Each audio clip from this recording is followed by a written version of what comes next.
Oo, kumusta na ang asawa ng Vice Governor? Anong ginagawa mo doon? Wala. Oo, naglilinis ng bahay. Ano ba na-expect yung gagawin ko? Ako, You don't wala. ask her to represent you in some occasion. Hindi kami yung parang Yung pag wala there's ako a siya real yun. need. Hindi, hindi. Okay. Kasi meron din naman akong mga representative. Saka siguro kung talagang kailangan na siya. Pero kasi hanggat maaari ayoko siyang gambalain sa bahay dahil gusto ko... Tsaka takot siya. Saan? Takot siya na pag ako yung nasa stage, Ayun. hindi niya alam kung ano yung sasabihin ko. Medyo na ano siya doon eh. Pag hawak ko na yung mic. Hindi, nagulat ako. Kasi first time ko tong sinama nung board member ako. Siyempre, sex bomb eh. Nasama ko, di baka makaakot ng boto. Sabi, oh. User? Tapos ko mang speech. Oh, ikaw, baka may masasabi ka. Tapos, sabi ko, pati ka may sasalita. Oh, Paano kung magsasalita, hawak mo yung mic? inokray ako dun sa, sabi ko, galahin mo naman ako. Binakla ako dun sa stage. Ng Women's Month, gina siya sa isang city. Guest speaker. Guest speaker siya. Aba, sabi ko, Meron? galing. Galing talaga. Kumbaga yung isang guest speaker, may binabasa siya talaga. Correct. Siguro her advantage is because she's really real. And hindi lang totoo, malalim. Hindi man siya nakatapos ng pag-aaral, pero tingin ko, mas malalim pa siya dun sa mga taong Fan ko na talaga to. mas malalim siya sa buhay at of course sa values. Alam mo yung values, hindi mo mababali yan. Ito, pag sinabi niyang mali, pag tingin mali. Doon ako nakakatuwa dahil may partner ako na nag-guide sa akin sa tama. Tapos may time na nagre-rebelde din ako. Christmas party nila. Nagwalwal. Ako sa Christmas party nila. Ng probinsya.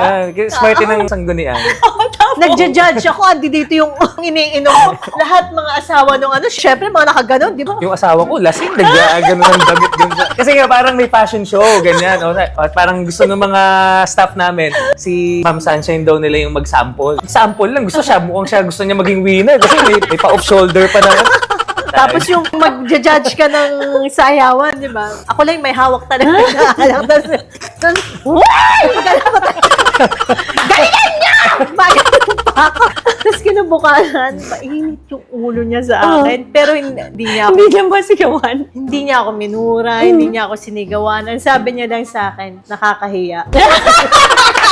Selosa ka? Depende. Kasi tayo mga babae, mararamdaman mo pag may Oo. something. Sa position niya, na may itsura, may power, babae ang lalapit talaga. May nababasa akong yung ino-offer niya yung sarili niya. Nagbabasa kayo ng messages? Hindi ako yung iba na patingin ako ng phone everyday. Pag Every other day. Seasonal. Hindi, sa akin ano lang yan. Biglaan. Patingin lang ng Batas phone. talaga si Sancha. Mag-ibibigay niya yan. Wala yung bakit, ganito, ganyan. Kasi ang mga nagkakaano sa kanya, anak ng politician, ex ng politician, staff, mga ganun eh. Wala na sa showbiz eh. Oh my God, naintriga tuloy ako. Alam ko kasi titingnan ako magmula ulo hanggang paa. O kaya mag-hi sa kanya tapos sa akin Sa'yo, deadma. hindi. Yung mga staff, yung hi, BG. Tapos pagdating sa akin, yung parang, Parang hangin ka andali, na. asan yung Oh my God, nakakainis. So, minsan, nakikita ko yung, di rin naman niya binubura. Tapos, sa tanongin ko sa kanya, tatawa-tawa pa na, makikita mo rin naman sa reply kasi kung paano siya nag-reply doon sa text. Kailangan kung ano yung tingin mong hindi siya komportable, wag mong gawin. Para umiwas ka na dun sa mga posibleng, alam mo na, malagay ka pa sa alanganin. Saka, syempre, respeto. Doon ka makakaiwas sa mga temptations,